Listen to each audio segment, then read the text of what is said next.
ลมขนาดพี่น้องมันแดดลมอากาศดีดีมันนี้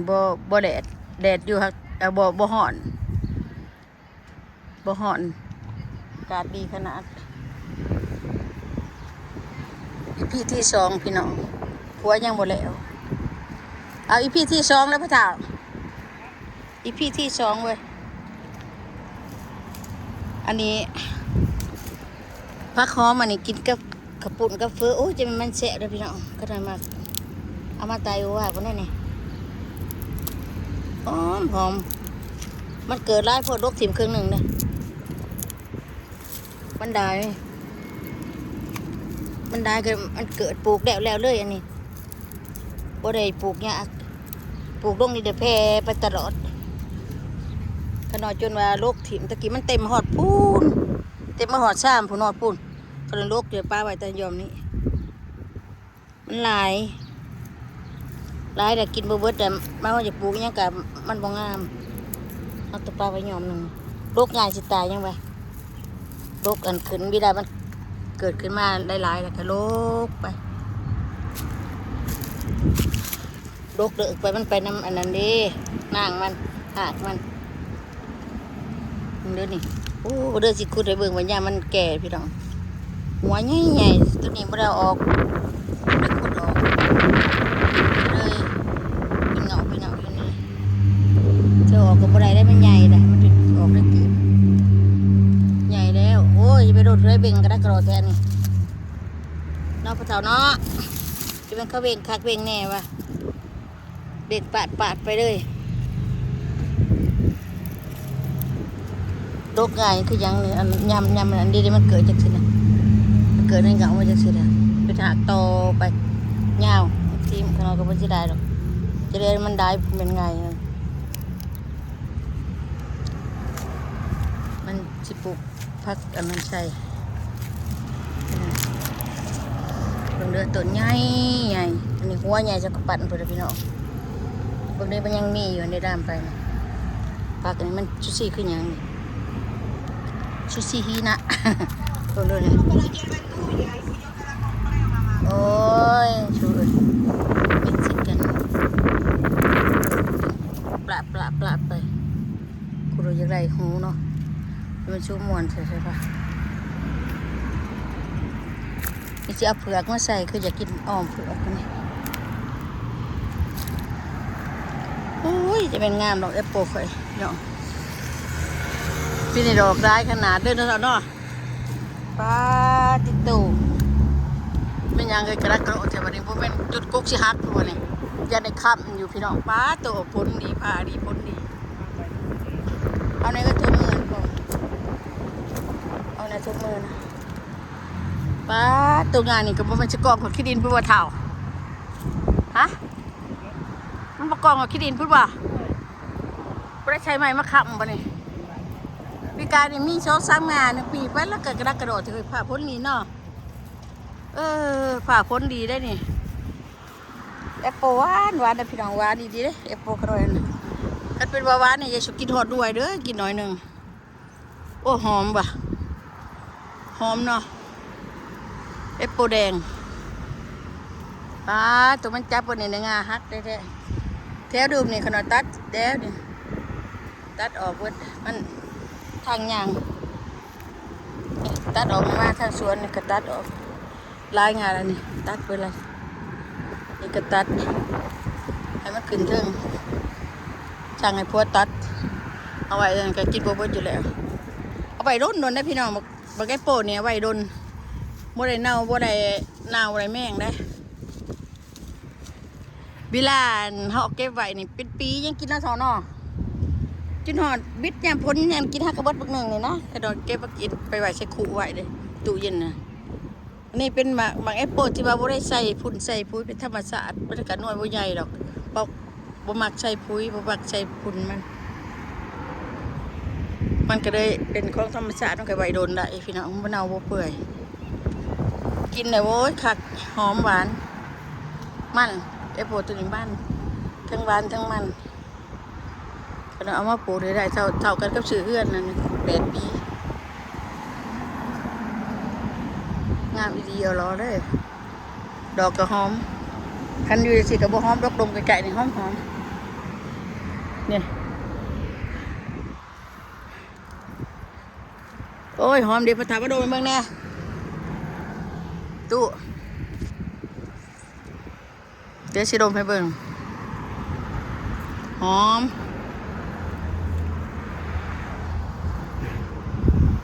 กินอ่อนๆหอมคักหอมนี่ตะกี้ปลูกพร้อมกันได้ต้นนี้กับต้นนั้นตายแต่มันเป็นขี้กากในต้นมันจะตายเป็นอย่างนั้นโอ้โหปีกาย2 ปีได้บริกินมันตายมันเสียเอาข้าวโพดมาดึงงาหน่อยมันลงวัดก็จะว่าไหวไปตั้งเหงามันนี่เพราะว่ามันเป็นขี้กากแล้วดึงเอาไปทิ้งห่านเอาไปทิ้งมันมีแนวอันข้าวโพดดึงเกาะอยู่ชัดขนาด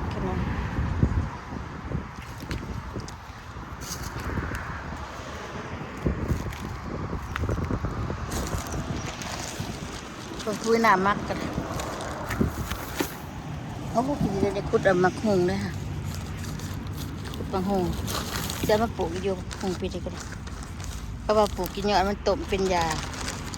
ปีกายบริต้มต้นบ้าใหญ่ๆนะนี่บนปลูกเขาก็เลยปีนี้สิบ่ปลูกคือว่าจังไหนมันไม่อยากตื่นก็ได้ว่าอะไรผู้ปีก็ตื่นอยู่ได้หลักปีกายนี่บ่ตื่นเล็กน้อยฮะมันกระโดดแล้ววะเดี๋ยวคนหนานั่งเอาตังค์มาไว้ให้นั่งมาในเจ้าว่ามันสิจับเลยผิดเนี่ยหมักพั่มเนาะเราผิดข้อโทษพี่ละนี่จับกันบัวลายหรอกเขาจะจับบัวลายเห็นอยู่ในหน่วยนี่คือชิบัวใหญ่หรอกขั้นบัวใหญ่ก็เรียบร้อยแล้วเจ้ากันก็ไอ้โปกขใหญ่ก็เรียบร้อยแล้วเจ้าไอ้โปกขใหญ่นี่ก็เรียบร้อยแล้วเซล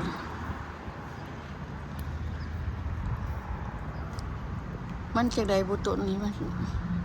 ดอกลายแบบพวกจะถ่ายบ่มีบ่เห็นหน่วยพี่น้องเห็นบ่พี่น้องบ่โชว์เห็นหน่วยเนาะจักแรกว่ามันใหญ่บ่บ่ชัดเห็นนี่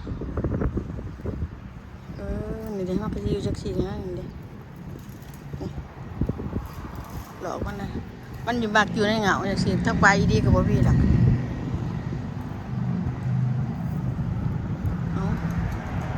ตัวนั้นเป็นอย่างนั้นน้องบายใช่ไหมนี่แอปเปิลหวานขใหญ่ล่ะได้เสร็จเบิ่งตัวได้ปูนขั้นตัวนี้ใหญ่นะตัวนี้สิทำลายถิ่มพี่มาปลูกเท้านี่เลยแอปเปิลหวานหน่อยใหญ่ๆนะพี่น้องนี่บ่ตายสนุกมากกับบ่ตายอันนี้นะเฮ็ดได้บ่พ่อตาจะพาเฮ็ด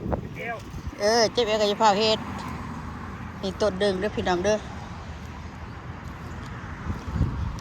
ปีที่บ่ได้กินมาบลูเบอรี่เด้อพี่น้องนี่เด้ขน่อยตัดถิ่มด้านนี้นะนี่ที่ฮักกระปงนี่พี่หนาพวกนั้นนี่ฮักกระปงนี่หนาหากกระดองมาบ่อยให้ลายบ่ยังไม่มีลายยังมีก็ยังมีน้อยลายกินบ่เบิดนี่ก็แอปเปิลหวานนี่นะหวานก็เรามาปลูก3 ต้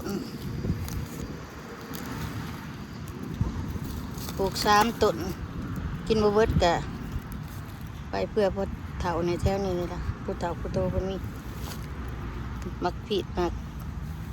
พั่มก็โกรธแก่ขนาดกับขาถิ่มเอาดินเป็นเต็งใบบ่ให้มันหอมบ่ให้มันดีเป็นเฮียก็หุกไข่มัน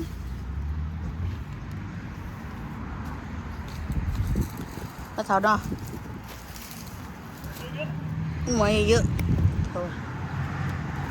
ถอดเขามาปลูกข้างในหมอเยอะๆสัตว์แท้หมอเยอะๆแท้มันแดดตัวเองก็ไปสูดออกตากแดดตากหน้าข กันแดดแต่ก็คือว่าเหาะแห้งจริงก็บ่ได้เหาะปานใดดอกมีลมอยู่นี่ต้นนี่กระโปรงนั่นนี่โปรงบ่ละพี่น้องพี่โอ้พี่หน้านี่ได้เป็นหมากอยู่นี่นะอันนี้แห้งราคาแพงคันมันเป็นทั้งเทิงงานทั้งเทิงอันสิตัดช่วงนี้ทิ้งมันจำดินโพดสิเอาไว้แต่แถวนี่ให้มันติดมันใหญ่ก่อนมันใหญ่ซ้ำดำนี้ก่อนซ้ำดำนี้ก่อนเสียทิ้งแถวดุมสิสร้างให้มันสูงขึ้นหน่อยราคาแพงแล้วพี่น้องโป่งหอดพี่เลยเป็นโป่งพี่น้องนี่เนาะพี่ให้มันมีงาเทิงพี่หมามีราคาแพงขึ้นตัวนั้นสิ$5พอข้าวสับโมเมนต์นั้น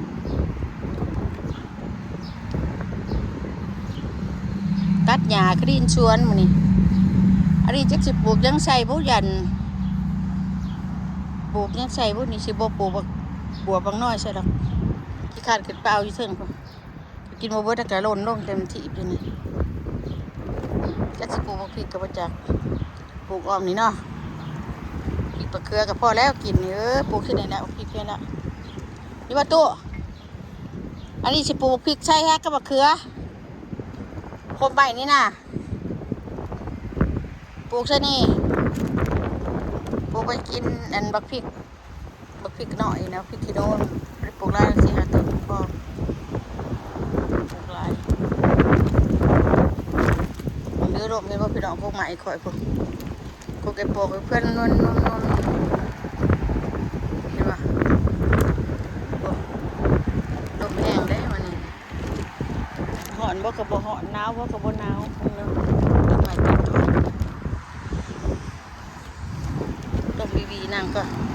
นางพักผ่อนในต้นบักพีดนี่แหละเสียงรถเสียงล่างบัน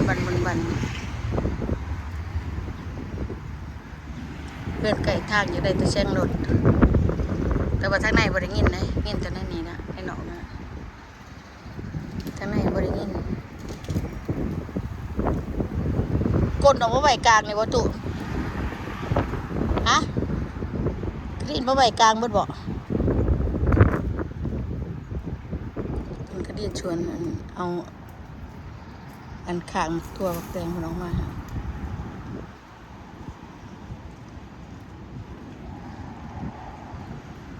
เชือกดีก็ตัดถิ่มใหม่จะเคยเฮ็ดใหม่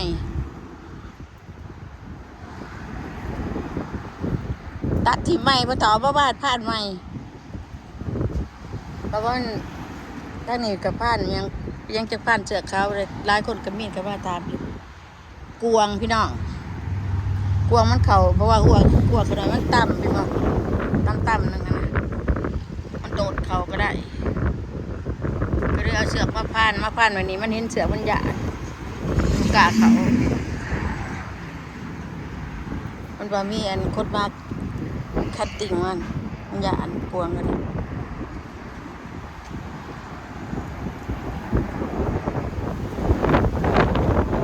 โอ้ยหมวกไปเอาผ้าประตูฮะเพราะว่าตัดถิ่มซะเห็ดไม้ใส่ตัดเห็ดไม้ใส่ฮะนะ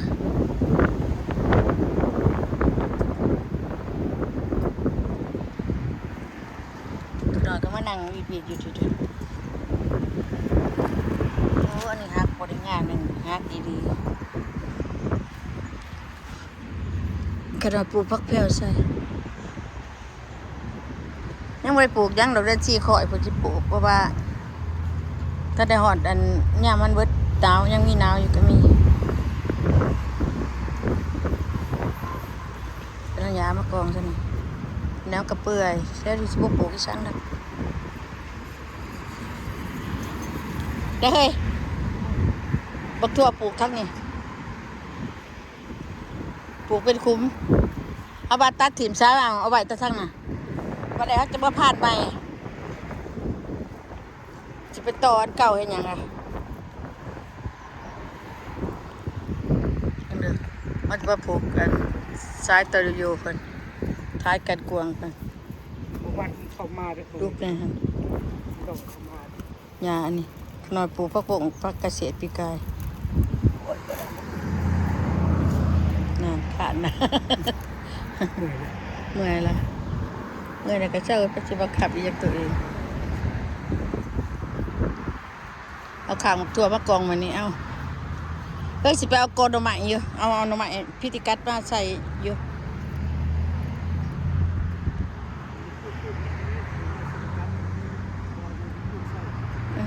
ปลูกให้น้อย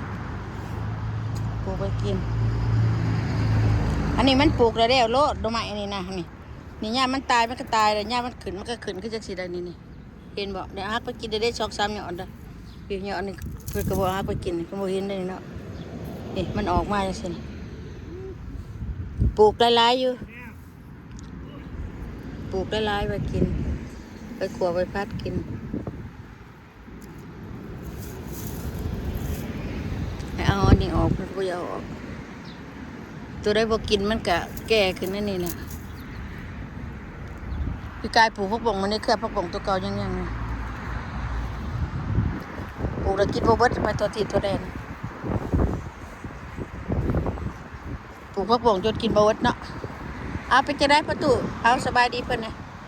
สบายดีเด้อพ่อแม่พี่น้องสุขทุกเข้าใจตัดหญ้ามันคลีนสวนเมื่อย เมื่อยล่ะ เมื่อย เอาอยู่ดีไม่แห้ง มีแห้ง FC บ๊ายบาย บายเมื่อยบอกบ่ได้